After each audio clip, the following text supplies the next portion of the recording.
Papansin nyo mga idol, itong parang maliit ay mahaba kasi ito maliit sa kabila. Ayan, so may roto ng pagkakaano. Ang gagawin natin dito, no, ay ganito mo siya papaglapatin. Ayan, no. Ganyan mga idol. Okay? Next naman natin yung isang mahaba, no, tapos yung may manipis sa ibabaw to na part. Ayan, no. Pag ganyan, pababa to, ito sa ibabaw.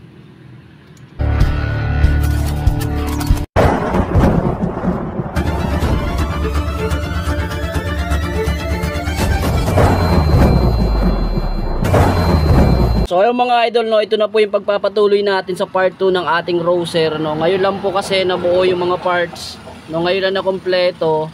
Kaya ito na po yung kanyang transmission, nilinis na po natin. Tapos yung kanyang crankcase dito. Ayan. So napapansin nyo mga idol, may basag pa po. Hindi na po kasi nadali dyan ng naghinang. Ayan. So kung naalala nyo, nabasag po ito no, ng part 1. So pinahinang lang natin para may guide po yung ating kicker. So ayan, nalinis na po natin. At ibabalik na po natin yan. So ito muna yung transmission mga idol, no. Bubuhin muna natin. Kasi gaya nga ng sabi ko, bubuhin natin to step by step.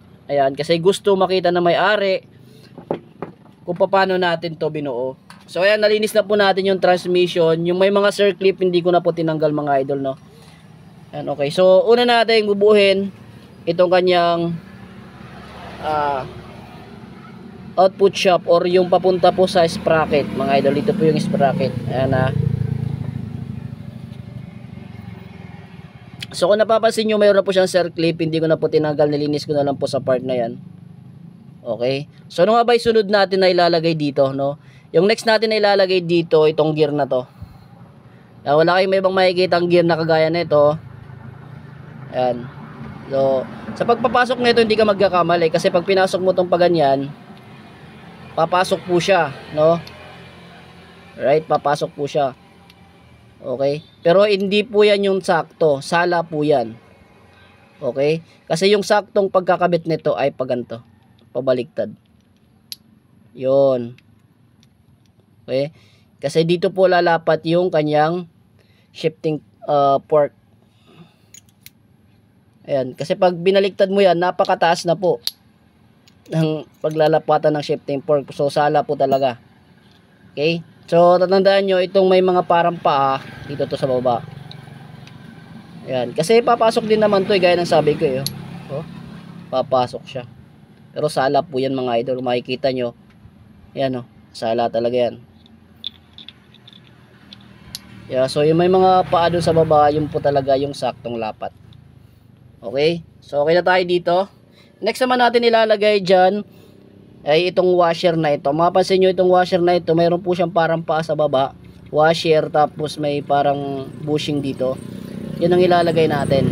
Ayan, dyan. Okay? Pasensya na kayo sa kamay ko, medyo madumi pa mga idol. Then next naman, itong kayong malaking gear na to. Okay?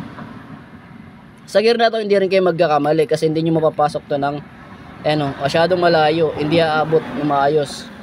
Hindi na to aabutin ng shifting fork. No, masyadong malayo. Ayan, papasok po siya pero sala yung ganyan, no. Ang tamang pasok na ito mga idol, itong may ukab na nasa loob. Yun. Yun, no. So, ganun lang po siya. Okay? Then yung sa ibabaw dito, may dalawa kasing washer dito mga idol na pares ng laki. Pero magkaiba po sila ng kapal, no? Okay? So mapapansin nyo, mas makapal po yung isa. Ito manipis, ito makapal. Yung makapal yung gagamitin natin dito sa output shop. Yun. Ayan, so tapos na po tayo dito. Okay? Yun. Free wheel siya, no? Okay, so okay na po tayo dito sa part na ito. Next naman natin itong isa. Ubuhin natin yung input shop, yung papunta sa ating clutch. Okay? So gaya na sinabi ko, hindi ko na po tinanggal yung mga circlip. Nilinis ko na lang po sa part na yun. Bali may tatlong gear na po dito. Ito, tsaka ito, tsaka ito. Okay? Yung sasalpak nating gear dyan mga idol, ito. Ayan. mapapansin nyo to mga idol. Ito yung ilalagay natin. Pag may nakapansin kayong may ganito na parang circlip or clip dyan mga idol, maglalagay tayo dyan ng thrust washer o washer. Yung washer na may mga paa. Ayan. May paa siya o, tatlo. Nakita nyo ba? So gagamitin po natin yan. Ayan. Pag may nakikita kayong circlip na ganito, may kakibat pong washer yan mga idol. Kahit anong motor. Okay? Then next naman natin ilalagay ito may mga butas kasi dito to lalapat sa mga paa na yan. Yun, nagre-free wheel po yan mga idol ha. Yun. Okay. Then yung kasunod nito, wala tong washer dito, diretso na po yung gear na to. Itong gear na to, pwede itong magkabaliktaran. Ayun. Okay, tapos yung manipis na washer. No, kanina makapal sa kabila yung manipis dito. Alright? Yun, so okay na tong part na to. Ayan, i-fit na to natin. Check muna natin kung maglalapat. Iyon, no? Lapat na lapat, oh. Diba?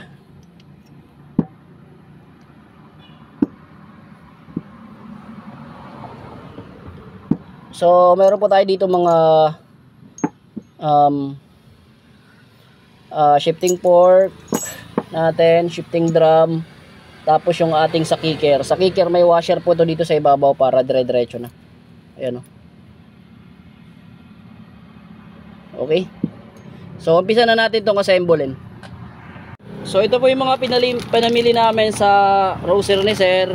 Yung kanyang rocker arm, dalawa po. Ayan, dalawang rocker arm.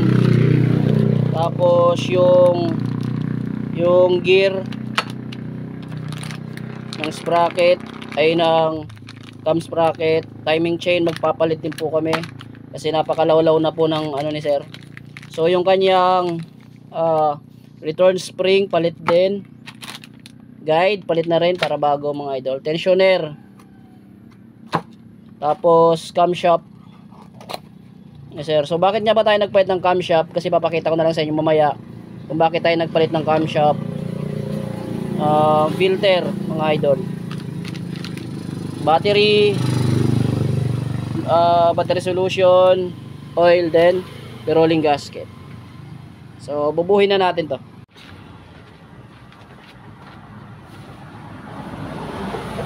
Yan, so magbubuo na po tayo mga idol, no. Lumipat lang po tayo dito sa baba. Ayan. So ito po yung kanyang dating spring, putol na po rito. Kanyang return spring, kaya papalit tayo, no, pambadya genuine yan mga idol. Ayan, genuine po yan. Kawasaki. Tingnan mo, packaging pa lang medyo mahirap punitin. Kaya so original po yun. Yan, so ganito po yung walang problema dito sa kanya, wala. Ito po yung nagkaroon ng problema.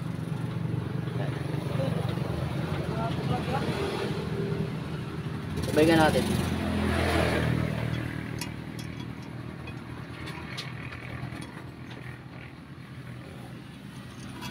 Meron po siyang butas dito, meron po siyang guide, ilagay natin sa butas.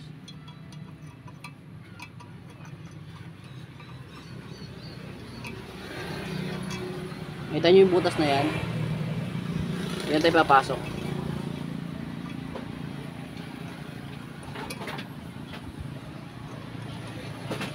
Goods. So dito tayo magbubuo sa part na ganito, na ipaglalapatan ng bearing kasi hindi tayo makakapagbuo ng maayos sa kabila. Dito madali. Next, itong washer na ito. Lagay natin yan dyan. Pero bago yun, oil muna, oil. Ela.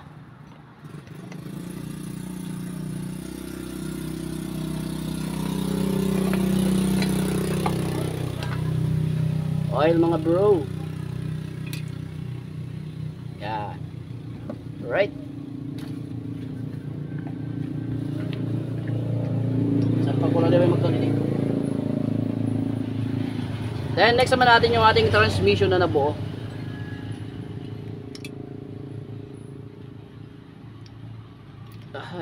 ay. Yun.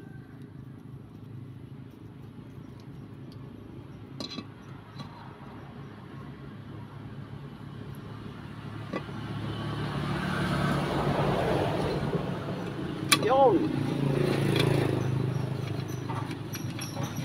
Pasok. Sa baba. Ikutin natin dito sa kabila kasi dito tayo maglalagay ng shifting fork para mas makita nyo. Waray. Hyundok it maida. Hyundok eh. Jijing. Waray gap. Tata biyay. Biyay. May bumba. Busna.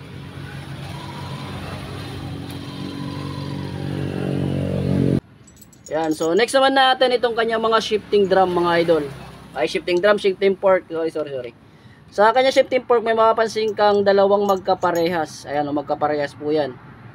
Okay? Magkaparehas yan. Kahit magkabaliktad yan, okay lang. Ito rin, isa. No, maliit. Hindi magkaparehas. Okay? So itong magkaparehas, ito sila yung magkaparehas. Magpartner sila. Tapos itong maliit, dito to. Paano nga ba yung saktong pagpasok nito? Papansin nyo mga idol, itong parang maliit ay mahaba kasi ito maliit sa kabila. Ayan, so may roto ng pagkakaano. Ang gagawin natin dito, no, ay ganito mo siya papaglapatin. Ayan, no. Ganyan mga idol. Alright, so papansin nyo, parehas po yung kapal niya dito sa kabila, tsaka pares din dito sa kabila. Kaya mapapansin nyo, maglalapat sila yung ganyan. Kasi pag nakabit natin to ng pagganon, hindi po magsiship na maayos. No? At hindi talaga papasok yung ating shifter. So ibig sabihin, itong mahaba, malalagay natin to sa taas. Tapos yung maiksi, yun yung nasa baba. Dito sa part, yung unang ilalagay natin. Yun. Okay? Next naman natin, yung isang mahaba, no? Tapos yung may manipis, sa ibabaw to na part. Yan. Pag ganyan, pababa to, ito sa ibabaw. Yun. Okay? Okay na tayo doon sa isa. Kasi ito namang maiksi, mga idol, ito maliit, ay nasa baba to. Ayan, mahaba dito, dito sa taas. Dito naman to sa kabilang side. Okay? Then, pasok na natin yung shifting fork. Tulak mo natin ng konti. Shifting drum pala. Ayan. Then, ipasok natin sa mga jurisdiction nila.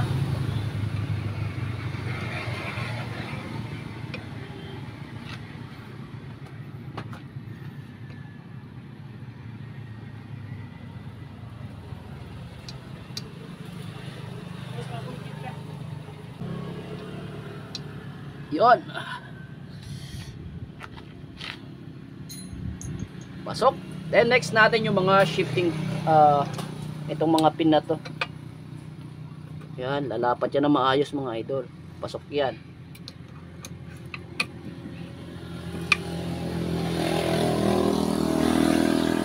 Yun. Basta tayo dyan. Pulas mo na konti.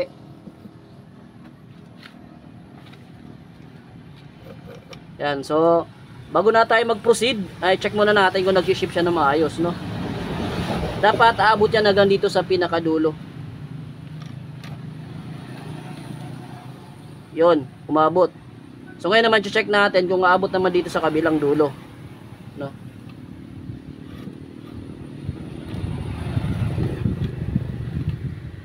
Yun. Nag-ship siya mga idol.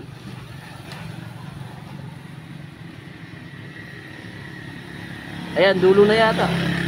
Ayan, dapat ito aabot din dyan sa dulo. Yun, maabot. Kita nyo ba? Ayan, so ibig sabihin tama po yung pagkakalagay natin ng transmission, no? Alright, lagyan na natin ang oil. Okay.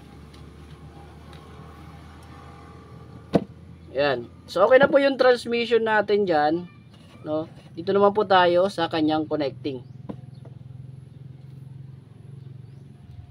So ito po yung connecting rod na na bago na po ito, no, pinalitan po namin to ng connecting rod kasi yung naging problema nito yung kanyang connecting rod. Yung makikita mo, genuine po yan mga idol. Tapos palit din po tayo dalawang bearing. Yan. Yan, so itong connecting rod na to mga idol, nilagyan ko na po siya ng oil, no. Nilangisan ko na po para mas smooth. So yung ipapasok natin yung dito papunta po sa flywheel. Yan, no, napakaganda. So ipasok na natin. Yun, no, suwabe, oh. Alright. Swak na swak. Okay, so tapos na tayo dyan sa part na yan. Maglalagay na po tayo ng gasket maker mga idol. Kasi wala po itong gasket dito sa gitna. Yan, gasket maker lang. Gawin tayo ng oil for the last time.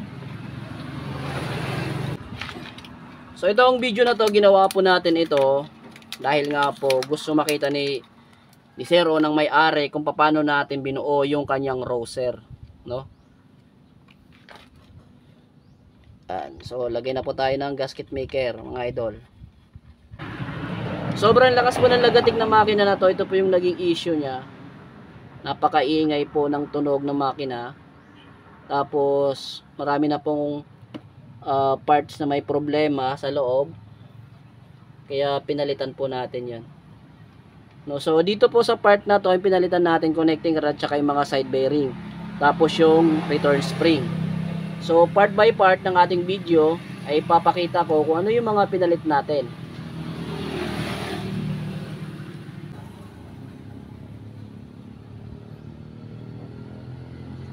Yan. So ito po yung kanyang side bearing, tapos yung kanyang connecting na maingay mga idol. May tama na po siya rito. May clearance na po siya. At ito ay may damage na po. Wiggle wiggle. Kasi pag hindi natin to pinalitan, yung tunog ng makina na to ay may haganas. Yung maingay. May ganon. Tapos return spring. Ayan, ito po yung napalit dito. So ito pa lang medyo may pagkamahalan na to mga idol. Talagang napalaban si Sir dito, napagasto siya sa makina niya. Si Daddy Rose daw yung tawag ni Sir dito. Daddy Roser. Yan, so okay na po. Kabit na po natin yung kabilang side. At ito nga pala, yung gaya ng sabi ko kanina, pinamasin siya po namin kasi nagka-problema po dito sa part ng kicker. So, isalpak na natin.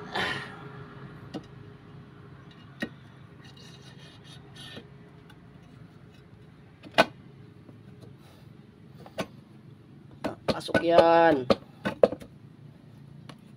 Yun o. Diba? Pasok na pasok. Alright.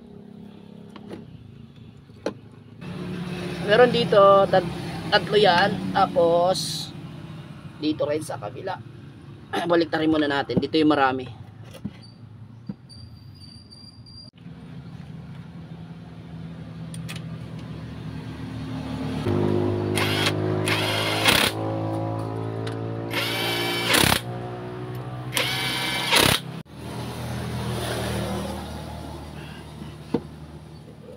Yun, so dito naman tayo sa kabila. Yan, so dito sa kabila mga idol, meron po ditong tatlo. Isa, dalawa, tatlo. Apat. Ay, tatlo lang. Isa, dalawa, tatlo. Pala, sorry.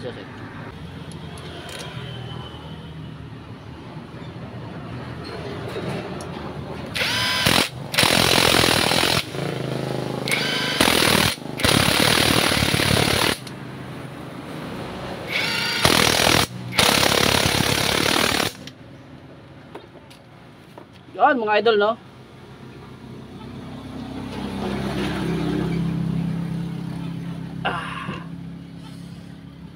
Oh, napakaganda na to.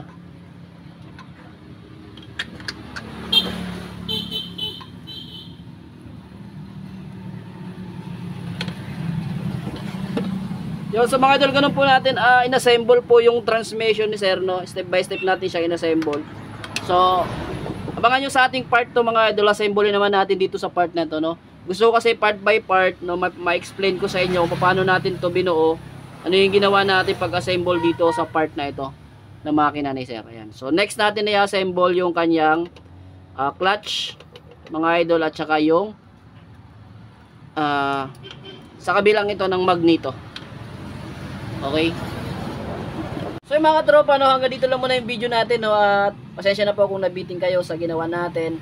At kung gusto nyo yung ginawa natin dito sa video na ito, baka pwedeng makaingin isang subscribe dyan. Pahit na rin ang notification bell para ma-update kapag mag-upload tayo ng part 3 nito mga idol. Alright, so dito naman tayo. Peace out muna. Bye bye.